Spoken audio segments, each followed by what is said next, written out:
Hey everyone, so this is Alfredo and I'm back with The Reality Show, and today I'm here with... Ryan Beard. I'm the music director at Harvest Church.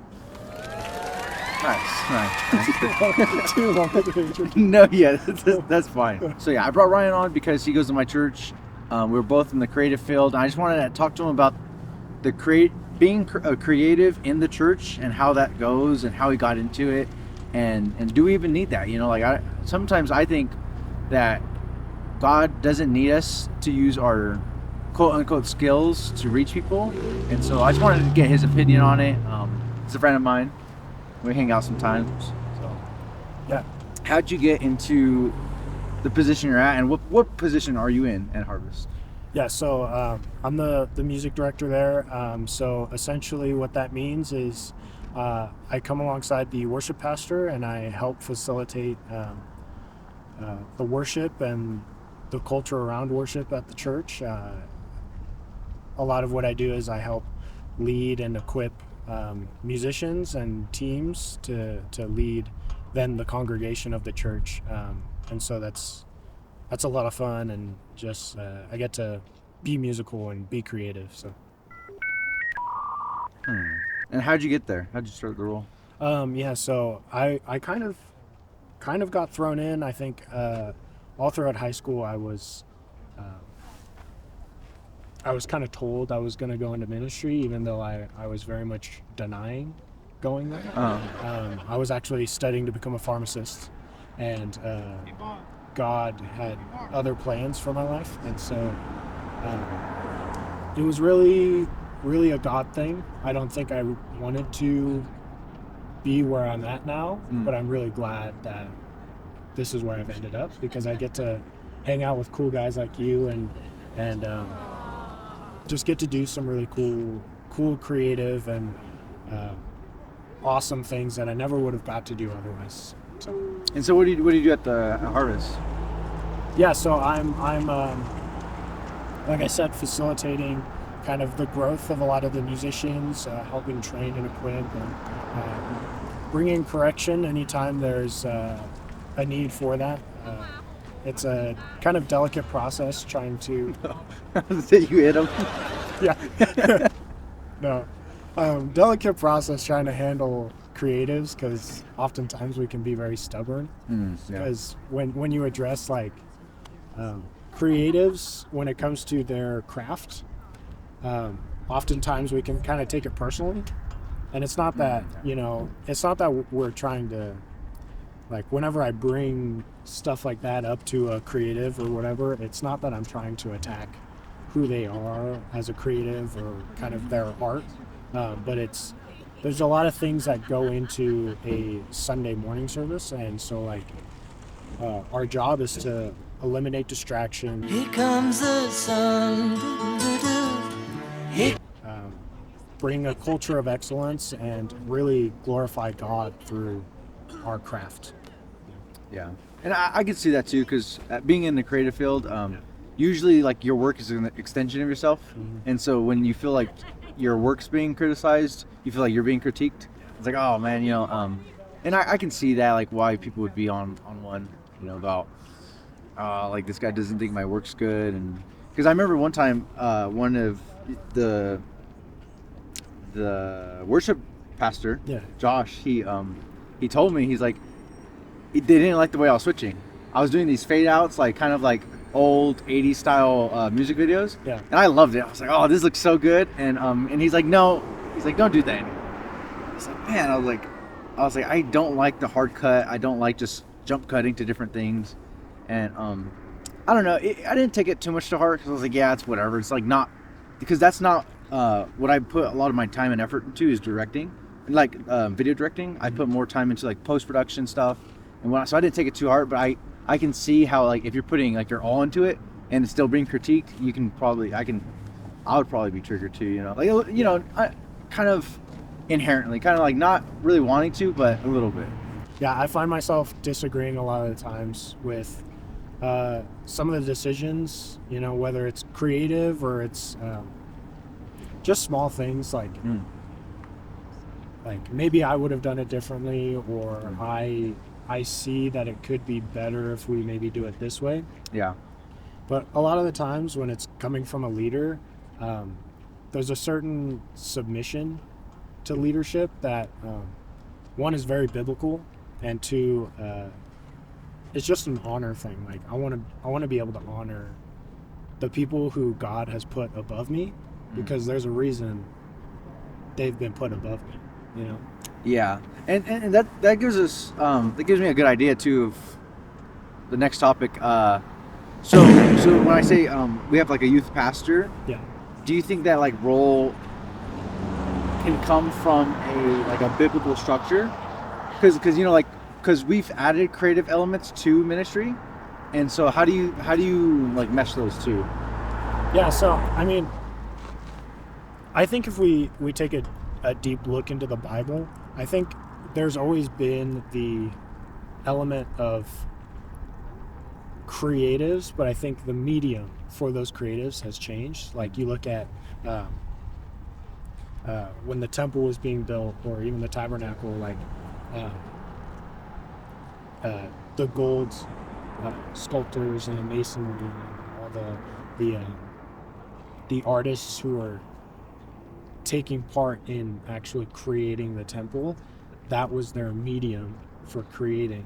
And so I think there's often this kind of thing we put on like high production value and like the big lights and the cameras and the loud music. I think that is a modern day thing. I think if David back in his time had the technology and the means to create, Did we mixing?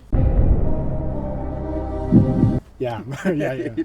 David would be back on the board, yeah. front of house now. But like, if they had the means to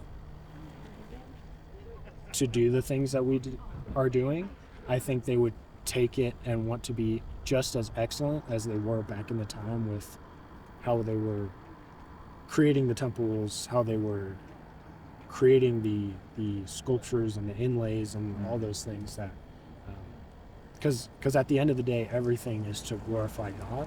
And if we come with a kind of an attitude of halfway, then we've done it. Got it.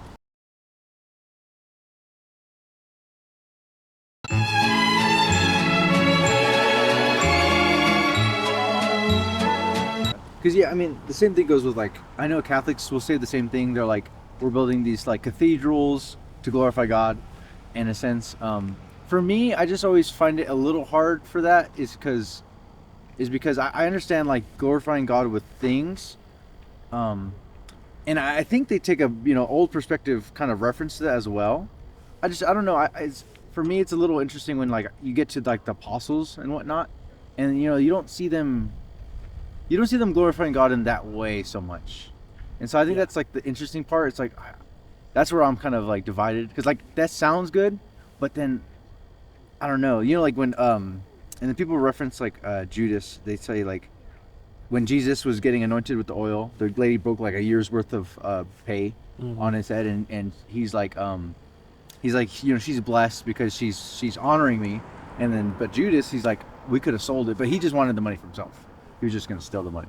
But I do find it interesting that Jesus tells us, like you have the poor later. I'm here right now. I don't know. That's just something that I thought about. I was like, I maybe you have more experience because you've been working there for like a couple years, 3 years. Yeah, 3 years at Harvest. So have you what testimonies have you seen come out of the creative side of church? I guess that's a good one.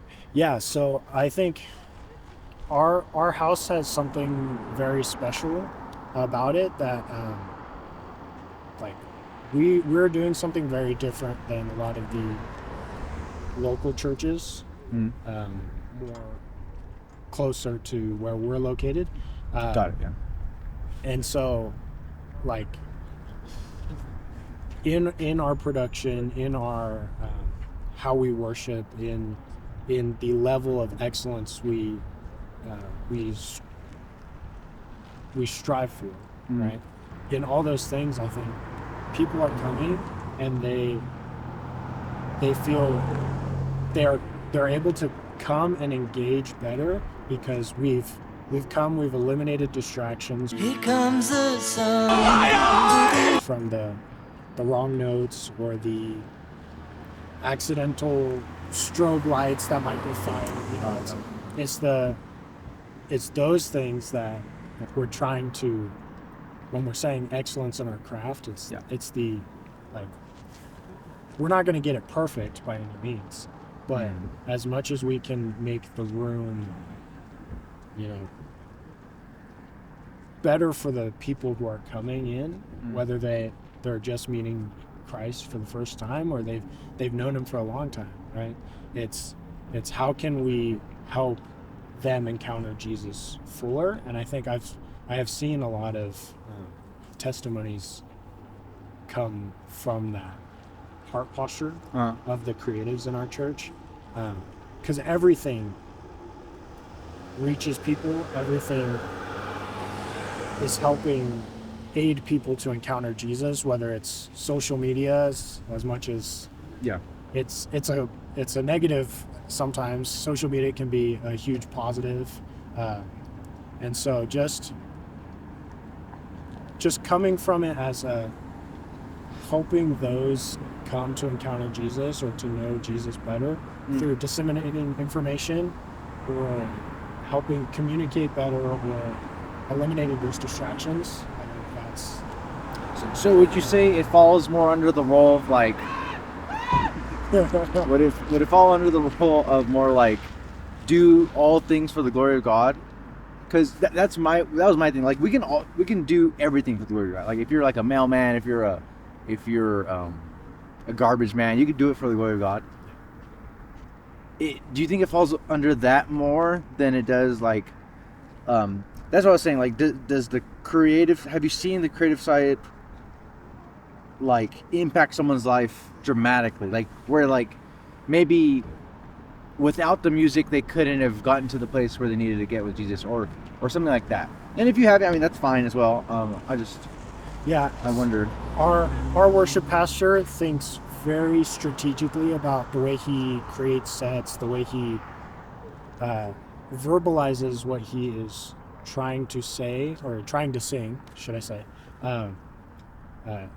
And in that intentionality, there are things that then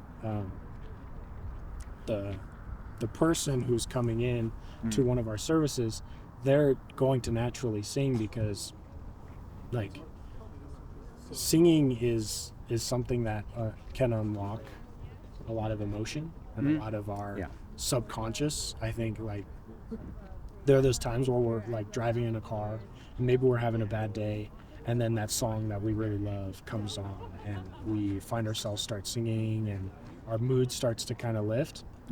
I think it's in those things where our worship pastor has been so strategic in like, I feel like people are coming in this morning with saddened hearts, heavy weeks, you know, they're coming out of these really hard times, and the Lord is saying they need to have joy, have my joy, because the joy of the Lord is our strength. And so he's going to come out of whatever song that we're singing, whether or not it's speaking to that, like say we're singing Waymaker, right?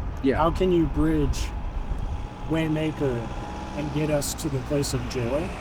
You know? And so the testimony of, you know, like I've come in with whatever junk I have coming into church, and through the intentionality of the worship leader and the room and all of those things, now I can leave with joy and go conquer the rest of my week, you know. So like, let me give you an example of something that I've gone through. So sometimes when I'm in the car and I'm like feeling like kind of maybe upset, whatever reason, maybe subconsciously I'm just not feeling all right, and I play a song, and I listen to bad songs sometimes, which I'm not supposed to, but and then I feel like I don't know, when you get that feeling of like eating candy, like you ate so much candy, it's like, oh, like, I need almost like kind of like my soul's like sick of it. It's like, oh man, you know, or the Holy Spirit, and then I put on like a Christian song, you know, like My Jesus or something like that. You know, I like them. I like them cheesy songs. Yeah.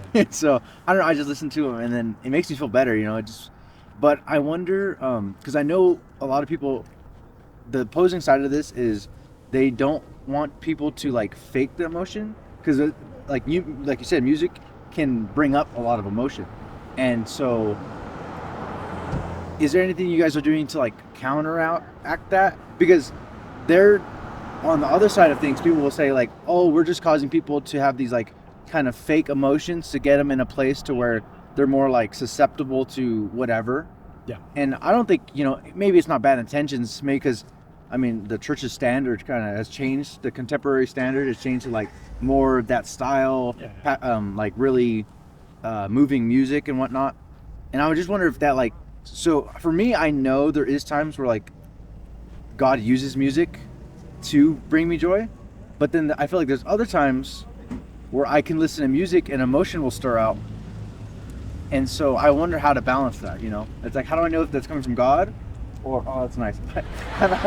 Or how do I know that's just my flesh enjoying the, like you said, because it's like you guys don't miss a beat kind of thing. That kind of like the just the good music production. Is there a way you guys balance that? Yeah, I mean, like when I say kind of strategic, like strategically choosing and picking and finding the right verbiage for the moment, like it's as far from manipulation of the emotion of the people as we could get. Like it really is up to the person to engage into that kind of space. Like you were saying, like we're not trying to. Everybody has free will, and that's the great thing about our God is like he's put parameters even over himself that would stop him from violating our free will.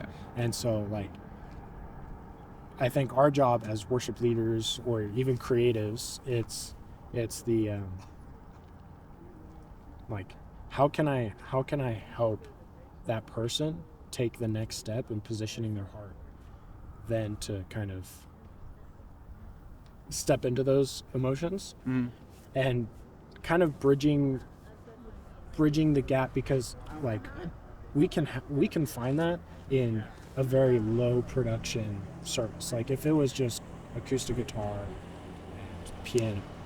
Oh, like emotions, like emotional music, you mean? Right. Yeah. Yeah. And like the lights and the cameras and the LED walls and all that kind of stuff isn't the thing that is going to get people to where they need to be. No, definitely not. But it's definitely something that is, if we weren't using these new means of production and creativity and all this stuff, then we wouldn't be truly using as creatives the gifts that God's given us, right?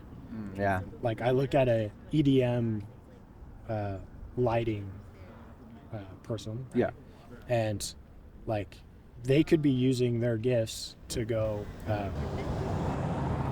create lighting shows for raves, like secular world, and people are high out of their mind at these concerts, and they're creating these amazing shows, and and that's what it's for. Or I could see them stepping into a church setting and glorifying the Lord using their gifts.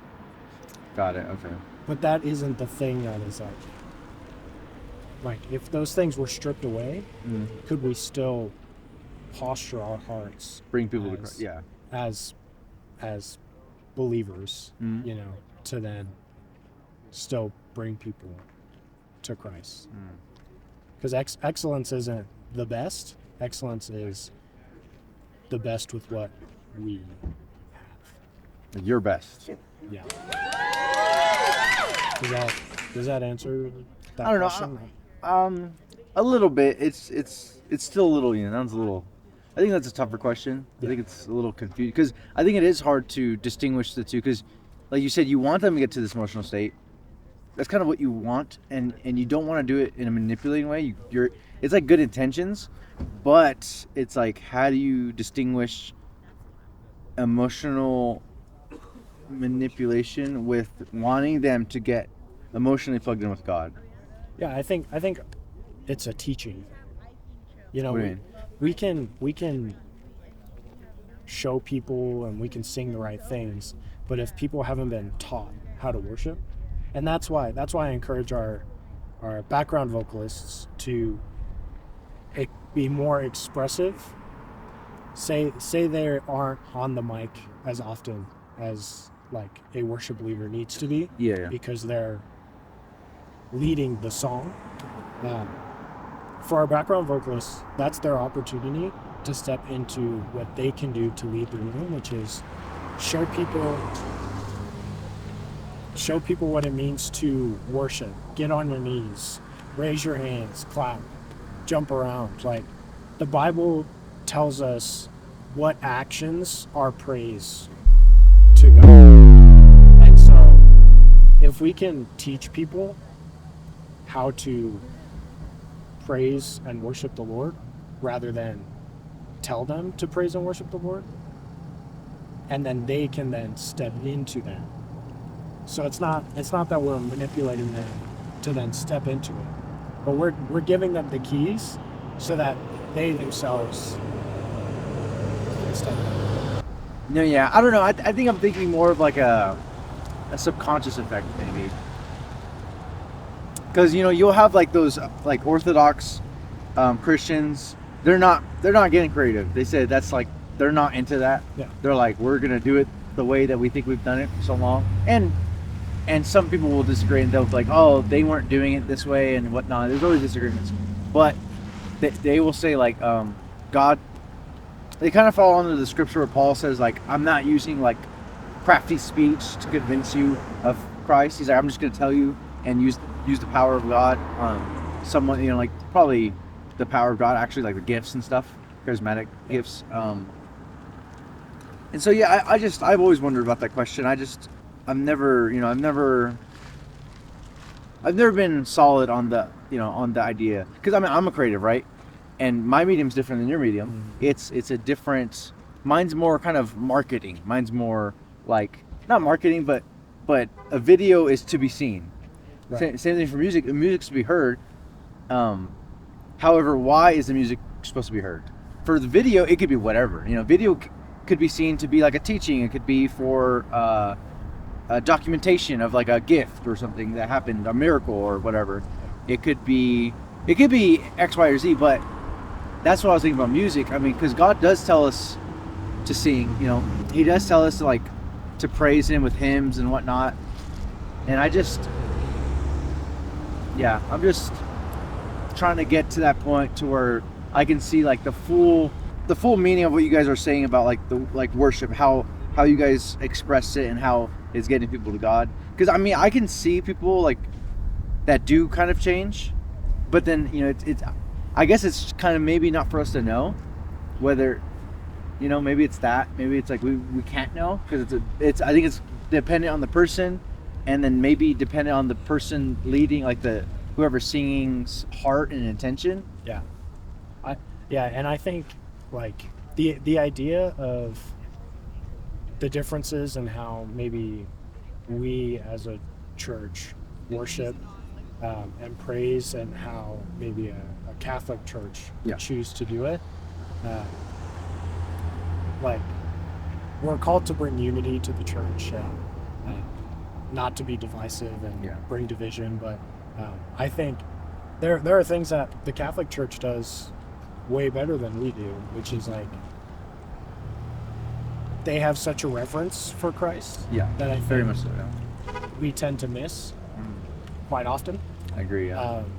And I think that's really beautiful. And there's a lot of things that we can learn from them in that. Well, I guess so the difference between worship and praise is worship is a heart posture. Worship is like a way of living, Yeah, of worship unto God, yeah. Right. Praise is very much instructed in the Bible. It is dancing, singing, proclaiming what God has done, clapping of hands, playing of instruments. It's those things. And I think like other churches, other denominations have chosen to utilize certain means of praise. Different than how maybe we've chosen to use certain means. And so but I wouldn't say that's any less praise. So I guess the answer to the question would be like, the reason we need it is because God somewhat kind of commands us to praise Him. Yeah. And so we're gonna do it anyways. We're gonna need music anyways. Yeah. So might as well make it sound good, I guess. Yeah, and the times are changing, and we have different stuff. Yeah. Different instruments. If we look very analytically at reaching people, which is kind of a touchy subject because we don't want to look at people as numbers, but like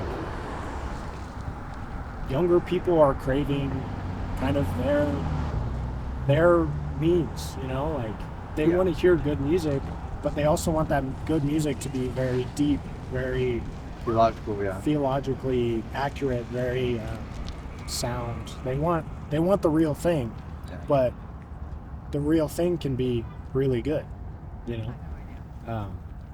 could be, yeah. You know what I mean?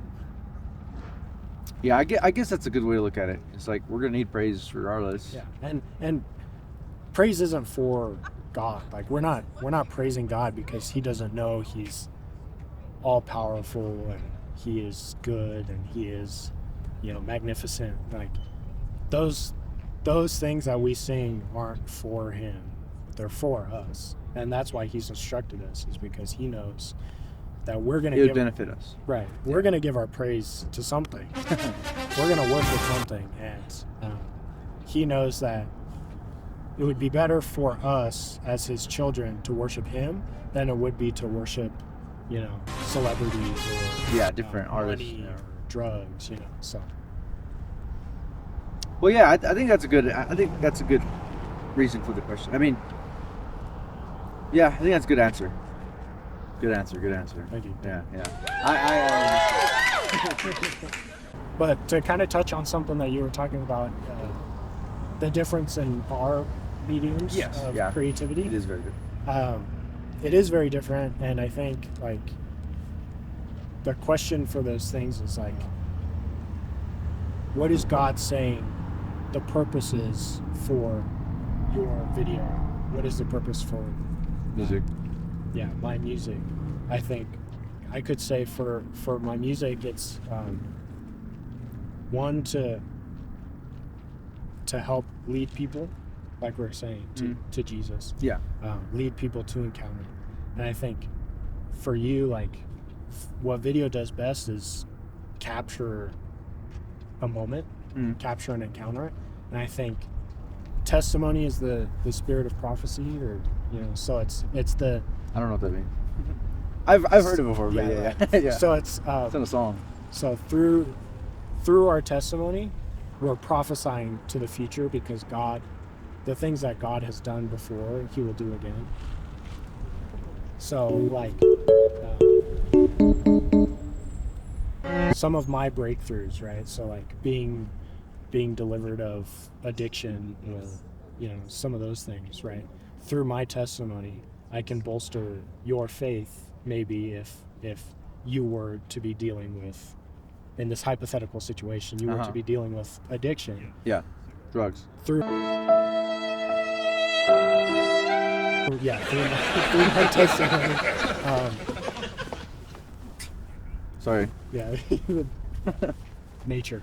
But through my testimony, it could help bolster your faith to see you out of the same,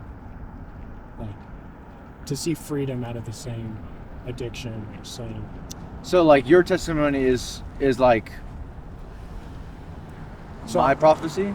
So, I just don't get the wording. Similar to how like prophetic, like if somebody gives you a prophetic word. Yeah. And I might be saying that phrase wrong also. No, I think that is it. Because I know it's a song. The spirit of spirit of prophecy, or my testimony is the spirit of prophecy. Is the spirit of prophecy? Yeah. No, yeah. It's in the song. It's in praise. It's in the song. He says that. It's a Bible verse too. No, I know. I know.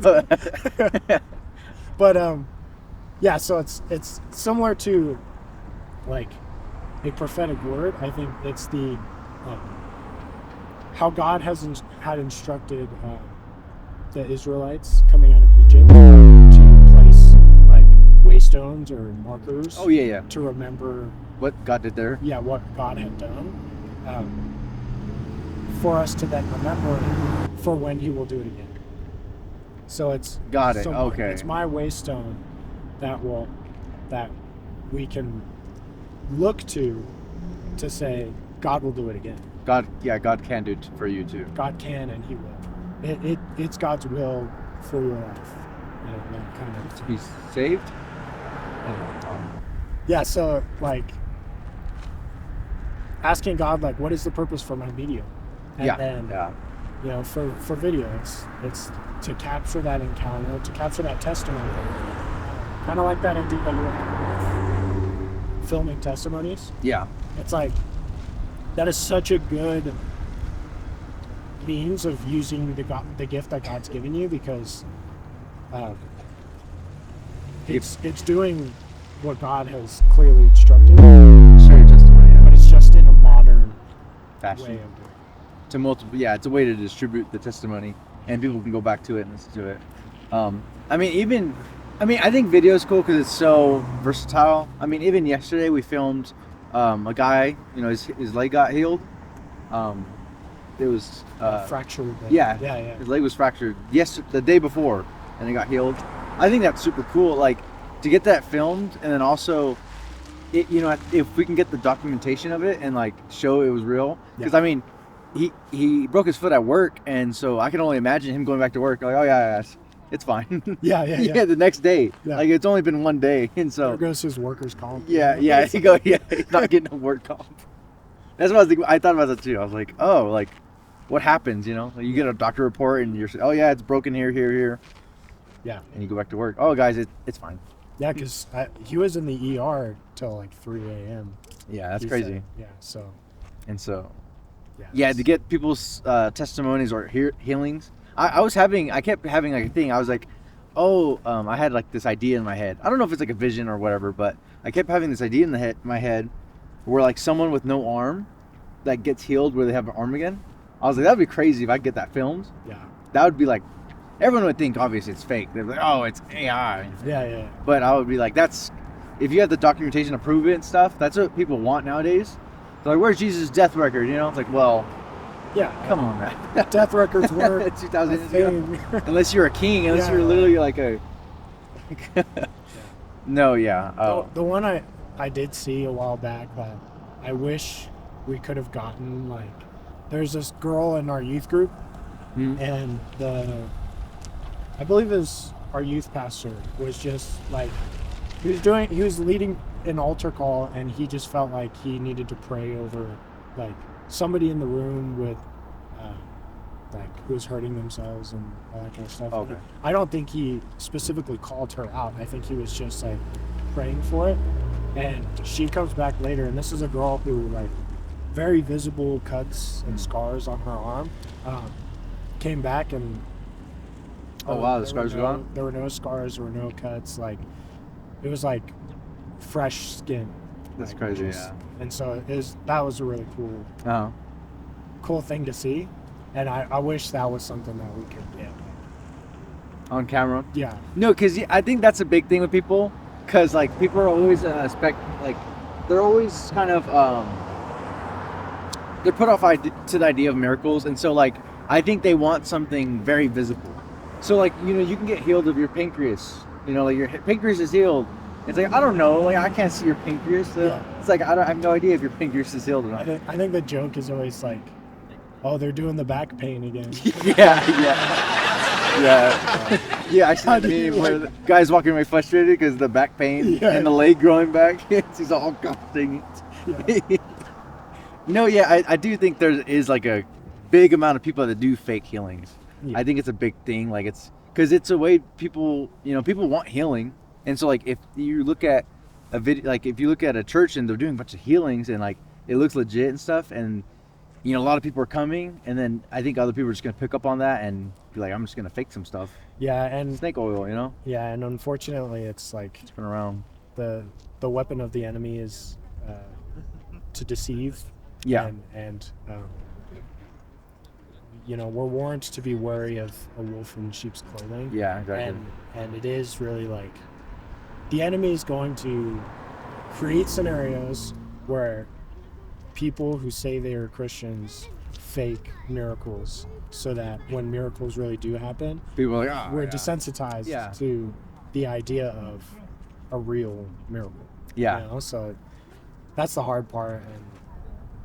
And I think that is true because, I look at miracles and I am kind of skeptical. I'm like, I don't know that. But like for him yesterday, when I saw him going up on crutches, I was like, oh man, if he gets off his crutches, that's crazy, Yeah, and then he took his boot off. Yeah, he just started walking. Yeah. No, that was, it's. But like I said, I think people are gonna want more. I think the one that I seen in the Bible that it talks about the maimed, Jesus healed the maimed. Yeah. I think that one would be crazy, like to get, like someone's arm literally gone and it to grow back. Like we don't have any, I don't have any idea of how that would even look. Mm-hmm. Like would it look like an anime and they just regenerate it like Cell, like a superhero, or the one that come into particles and like a hologram. The one I really want to see, and this could be kind of controversial, so maybe this doesn't make it in, but we're adding it. Yeah, but it's with like transgender surgeries and all that. Oh, we're storming back. Right. Great. I'm canceled. Really, yeah. Sorry about that. YouTube. Demonetized you. Yeah. But yeah, I think that one. That would be cool. Yeah. Really cool. I mean, I don't want to see the proof, but yeah. I mean, it would be cool. That would be sick. Because especially if they're if they're really upset about it, because you can't take that back. Yeah, and they've they've come to the faith, and they've done things they're not necessarily proud of. And they're seeking redemption. It's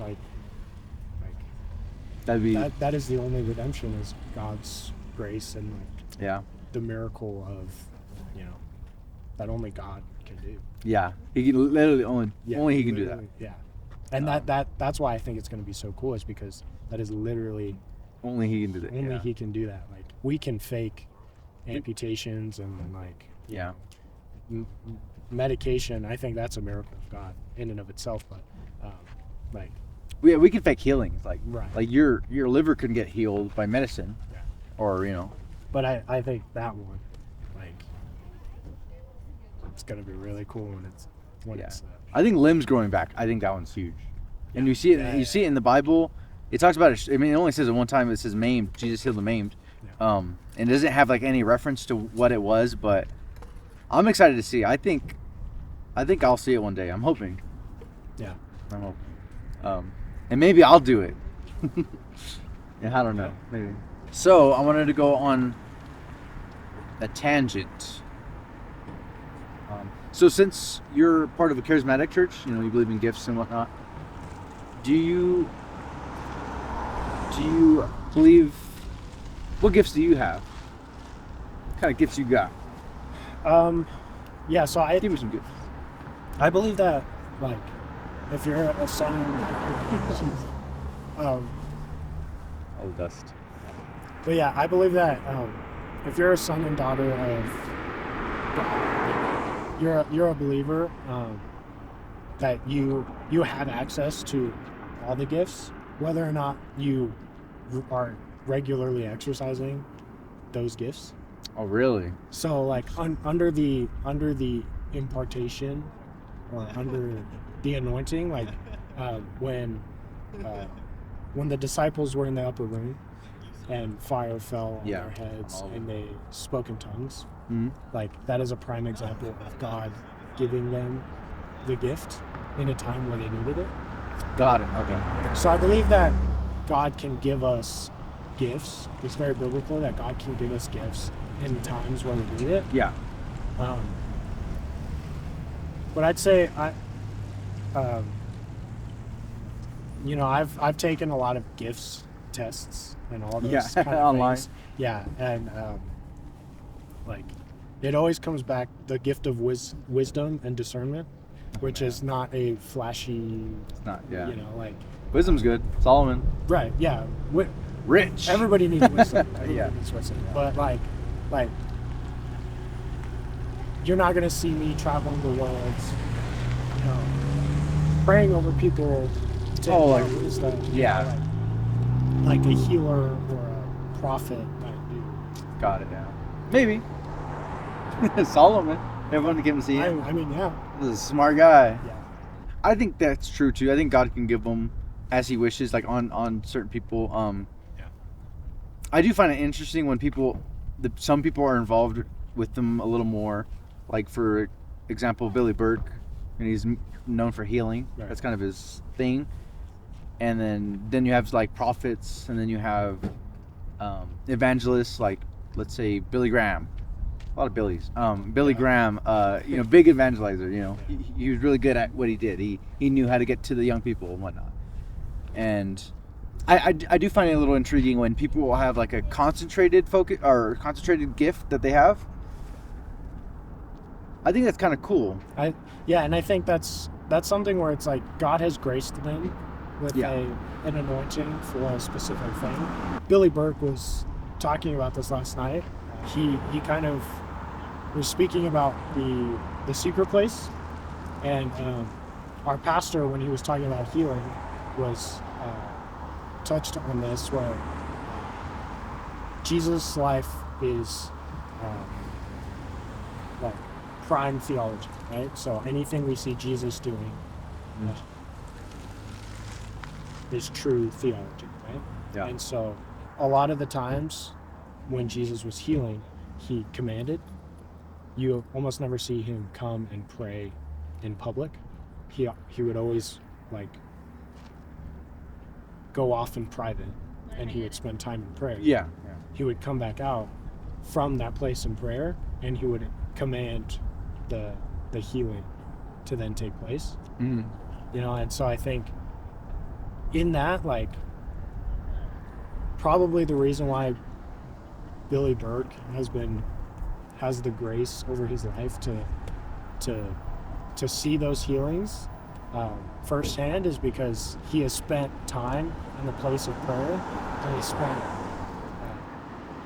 a lot of time in the presence.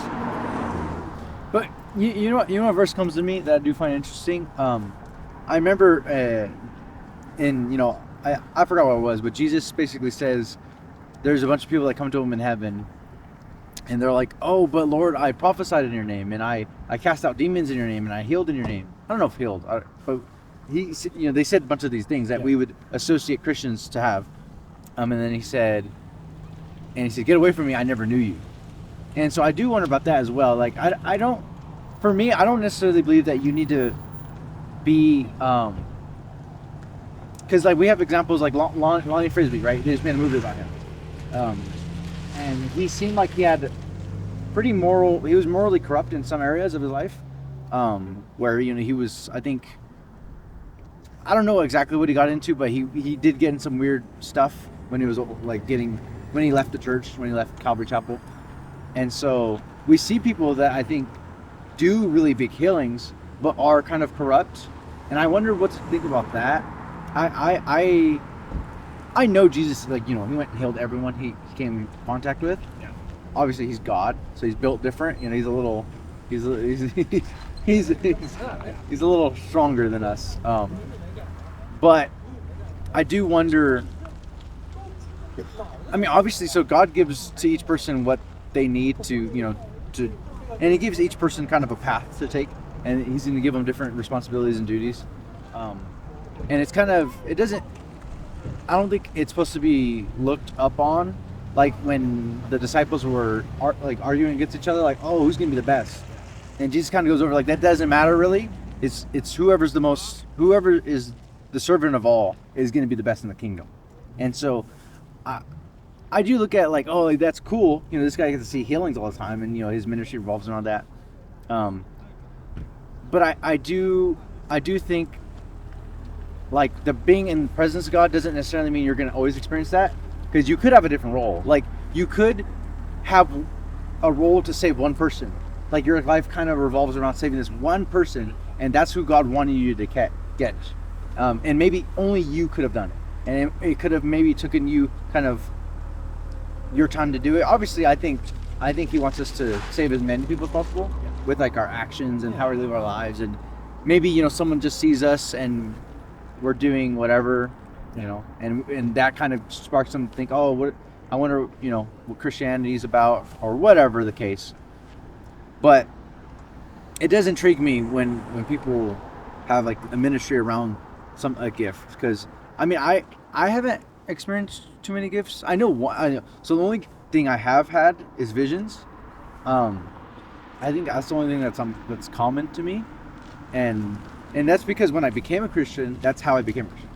I had a vision of hell, and that, you know, that kind of scares you, and so that's how I became Christian. And after that, ever since then, I've always seen things. I wouldn't say like I'm a seer or I'm a wizard or anything, but I think or a prophet. I'm just I'm thinking.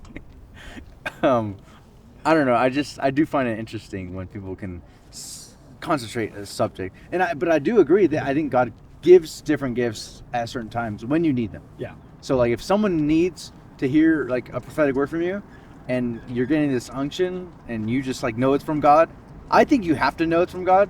I wouldn't feel confident like saying a vision's from God unless I knew. I wouldn't be like, oh, maybe this is, you know, maybe I just came up with this and I'm just going to tell you.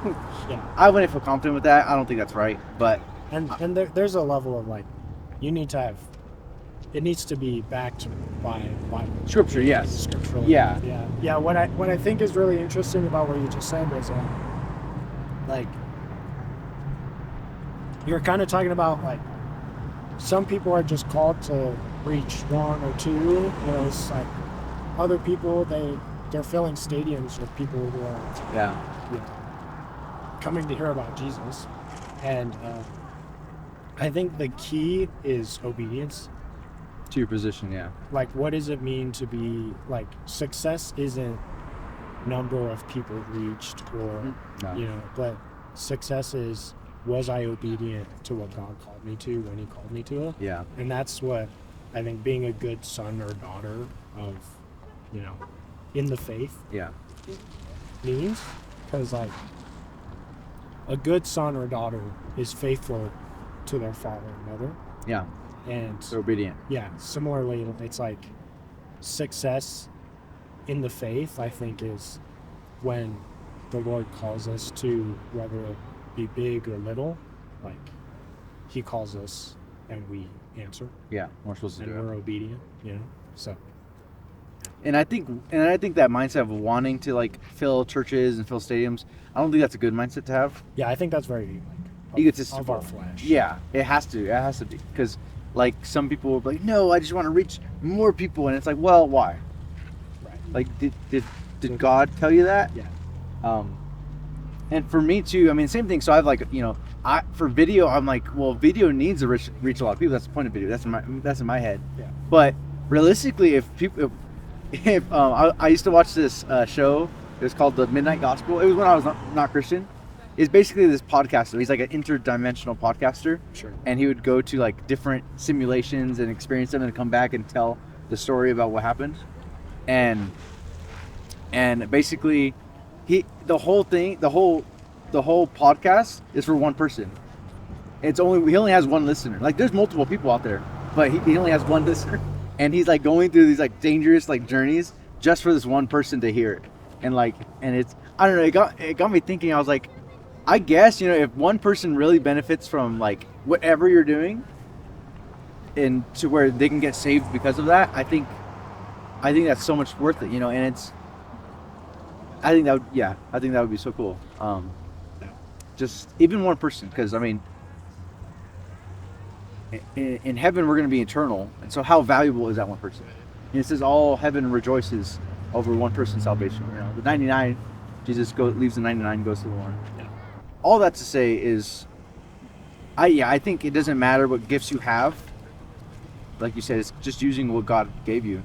Yeah. If you don't have any gifts, you have, like, I know people that they can't speak in tongues, they can't prophesy, they don't think they can, like, they don't think they have any of the spiritual gifts, but like they're great teachers or something. You know, like they these great, like, kind of not secular, but like just tangible gifts. Yeah, they can communicate really well. They can do something. They're really loving, or they're a super good servant. Like, they don't care. Like, they'll help you no matter what. I met a lot of people in my older church. It's a small church where, like, you just have great servants everywhere. Like, they're just willing to help for free. They'll spend 40 hours a week doing it, and it's like, it's crazy to see that. And I think those gifts just get underlooked. I do, because everyone wants the hype. Everyone wants the prophet that floats and stuff like that. And, and I don't know. People, I think, you know, it's just our flesh that desire those, like, worldly things, you know, like status and power. To kind of tie that back, kind of to the creative. Yeah. Like, I think that's why it's so important for us to be diligent, to be excellent in our skills and in our crafts, because those are things God has given us. Yeah. Right? Like, I have this ability to kind of pick up an instrument and figure it out fairly quickly. Not many people are graced with the ability to do that. Not me. So, like, I want to apply that to serve God, serve the kingdom. Okay, yeah. And so, like maybe you're somebody who's very good at visuals, or, you know, like, has an eye for coloring, or, you know, your ear is very tuned, you know, you have perfect pitch or something, like those are very much gifts given from God, inherent as much gifts. as, you know, the gift of prophecy. Yeah, you know, exactly. being able to communicate well, you know, those kind of things. It's like, that's why I think the creative aspect in church is so important, is because it's our obedience, it's our service to the house and to what God has called us to. And we can, you know, do it poorly. We could do it wrong. We could pervert it. Like, you see that with prophetic and you're ministries, like, exactly.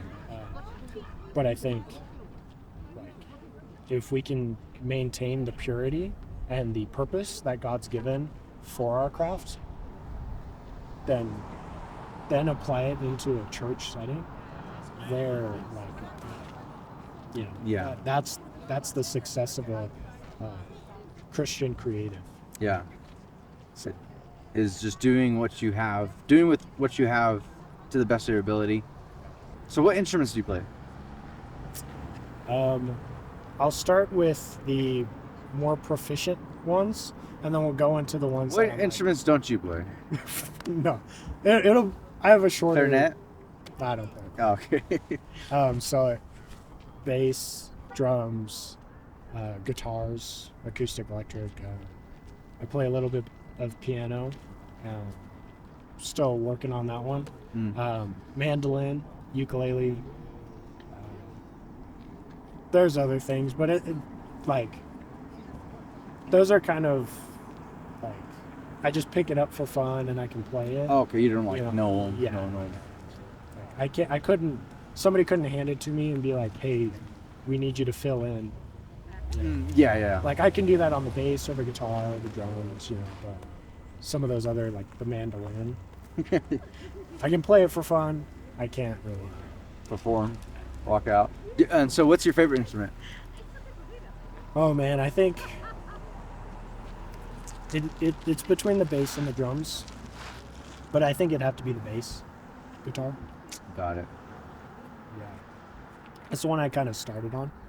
And I think it's really cool, that kind of position of being felt and heard, but you're not really like Seen. seen.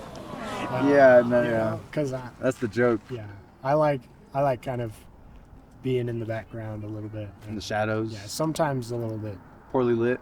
too much. Yeah, poorly lit. Yeah, we'll talk to our lighting guy about that. Yeah. No. Yeah, and it helps me because, like, on a Sunday morning, I'm leading the band with a microphone, telling them, we're going to go to the chorus or play these chords. The bass is simple enough to where I can do that efficiently. You can do both, multitask. Okay. And so what's your favorite thing to do at the church? Is it perform? Is it writing songs? Is it just thinking, brainstorming ideas? Yeah, I think... Break, lunch? Yeah, lunch. Yeah. Costco? Yeah. Those Costco hot dogs? Yeah. No, I think, one, it's getting to worship, and getting to worship with new people is really cool. Okay, yeah. Like, I've gotten the ability to go hang out with a lot of really cool worshipers, like Derek Johnson from Jesus Culture, and Meredith Malden. Not to like try to drop names, but just it was a huge honor to get to play with those people. And I think like stepping into those, like I want to be able to say I like didn't squander that moment. You know, like God put me in rooms with those people, and if I didn't learn anything from those moments, then I feel like that was wasted. Oh, okay, You yeah. know? Yeah, got it. And then like I think the systems of running a worship team and like that kind of stuff is a lot of fun for me because my brain works with systems and stuff. So creating systems and how to organize people and how to communicate vision for the church and for the worship team. Like, that's all fun too. So. And then what would you do? Say you had like all the money in the world, what would you go do? Besides, no, not say drugs. Besides drugs.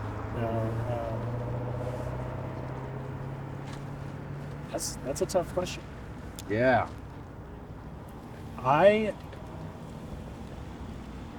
don't know if I would change anything. Like, I think I would still keep doing what I'm doing now.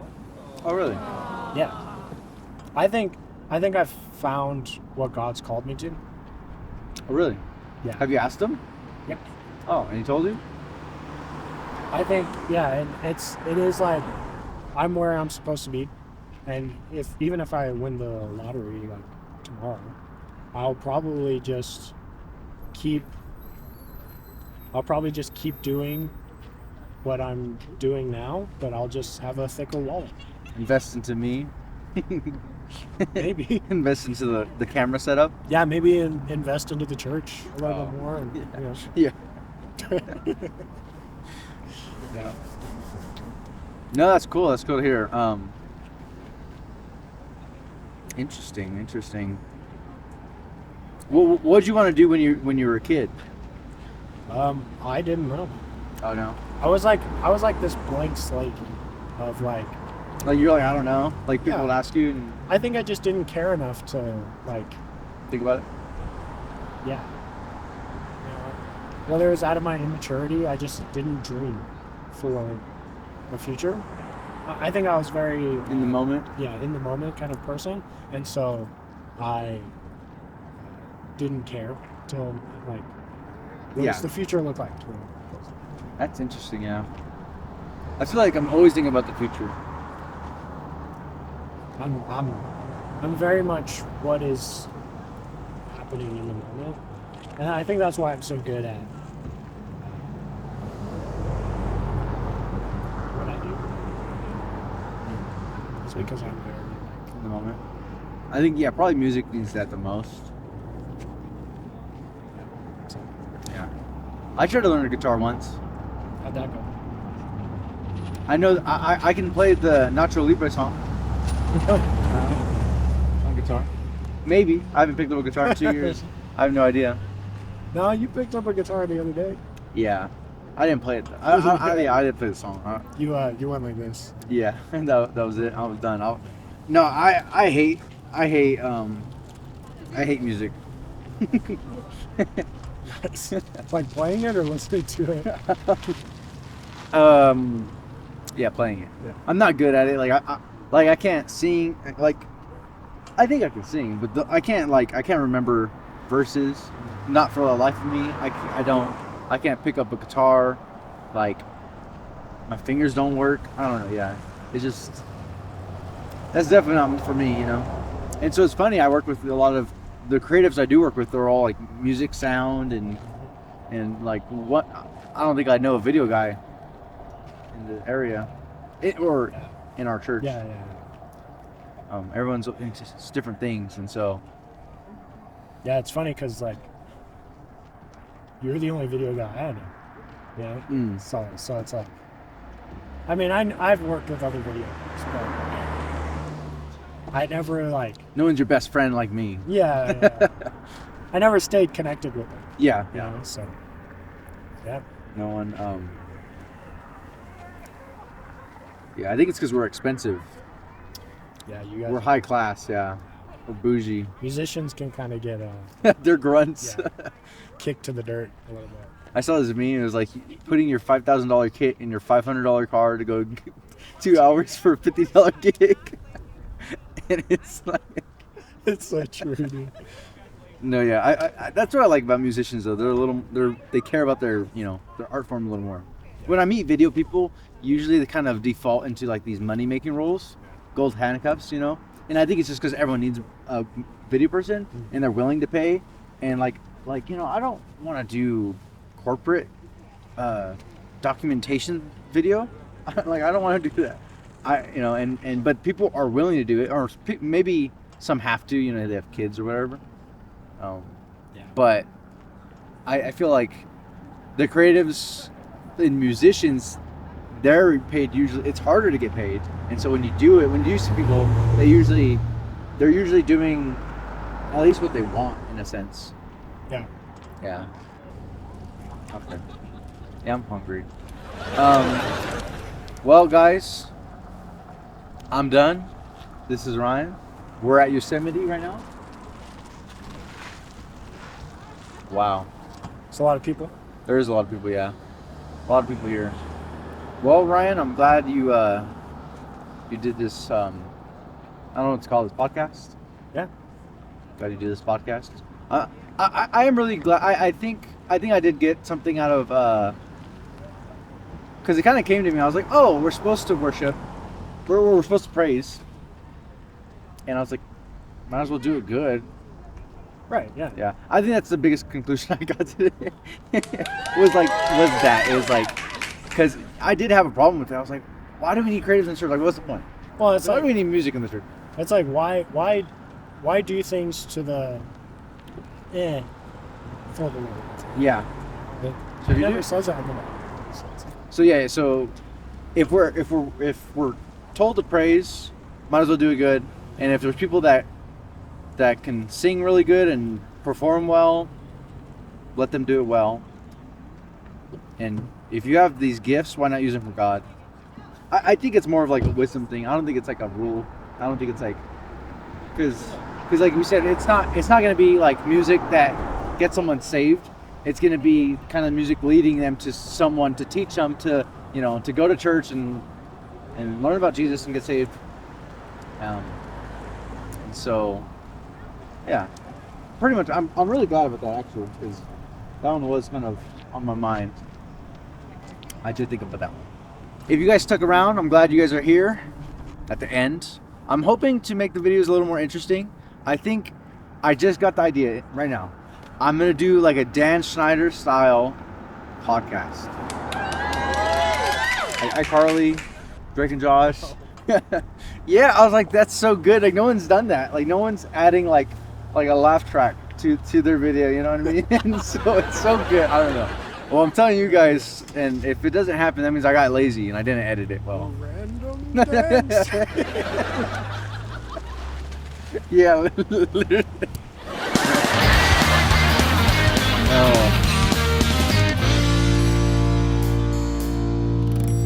Oh, I think that's what I'm gonna do. I'm excited. So if you guys, I'm glad you guys stuck around. And next video we should be with my friend Frankie.